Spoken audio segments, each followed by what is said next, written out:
What are carbon bombs? Do we need to be concerned? Can these bombs harm us? And who is responsible for them? All these questions will be answered in this video. Oliver Millman, a reporter for The Guardian who co-wrote this report, was quoted saying this on NPR. For the purposes of the report, carbon bombs are identified as projects that would result in at least 1 billion tons of carbon dioxide emissions over their lifetimes. 1 billion tons is about 3 times the annual emissions of the United Kingdom, and there are 195 of them.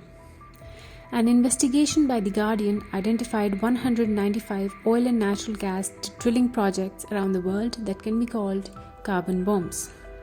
A dozen of the biggest oil companies are on track to spend $103 million a day for the rest of the decade in exploiting new fields of oil and gas. That amounts to $37.5 billion a year. It makes you wonder why they won't invest all that money into researching and developing clean energy instead. When we talk about future oil and gas production, often we point fingers at the Middle East and Russia. But according to this report, the US, Canada, and Australia are among the countries with the biggest expansion plans in the oil and gas sector. 1/5 of these new projects will be in the United States alone. The White House statement on the COP26 says the USA is committed to reduce US emissions by 50 to 52% from 2005 levels in 2030. At the UN's COP26 Climate Summit in November 21, countries around the world finally included the word coal in their concluding decision, but what was not mentioned in the final deal? Oil and gas, despite these being responsible for almost 60% of fossil fuel emissions. According to the IPCC, emissions must be limited to 1.5 degrees Celsius above pre-industrial levels. The IPCC states carbon emissions must fall by half by 2030 to preserve a habitable planet and future. Yet, there are no signs of significant progress in this direction. In May 2021, a report from the International Energy Agency concluded there should be no new oil or gas fields or coal mines if the world was to reach net zero by 2050. This means that the fossil fuel sources we already have are enough to reach the tipping point of global warming. The last thing we need are more oil, gas, or coal fields.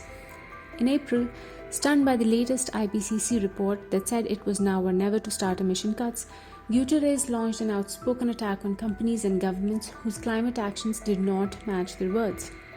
Simply put, they are lying and the results will be catastrophic, he said. Investing in new fossil fuel infrastructure is moral and economic madness. A third of these expansion plans include even riskier sources, fracking and ultra-deep offshore drilling. This could translate to more spills, injuries, and blowouts. Not to mention, fracking causes other problems such as earthquakes, water contamination, as well as greenhouse gas emissions. Add to this a standard supply chain leak rate of 2.3%, which translates to nearly 97 billion tons of CO2 added to the atmosphere and accelerating global warming that much faster. The international oil companies are making the biggest bets, with almost 40% of their projected investments incompatible with 1.6 degrees Celsius as given by the climate tracker data.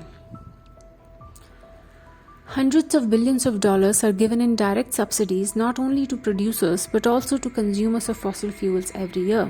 According to the IMF, fossil fuel subsidies amount to nearly $6 trillion a year. That's bigger than most economies on the planet. A complete shift to clean energy cannot happen overnight, and as fossil fuels are phased down, that amount will still need to be burned in the meantime to fulfill energy needs.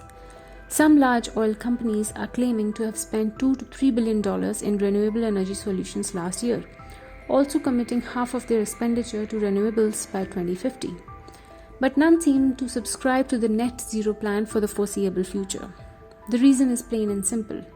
Fossil fuels mean higher profits. No oil and gas company can carry out its operations without the explicit support and approval of the world's governments. So the responsibility to phase down fossil fuel extraction and accelerate clean energy goals lies in the hands of policymakers, the ones in power. How fast they can achieve the Paris Agreement goals without causing a global financial crisis, and whether developed nations can be held more accountable in the process remains to be seen.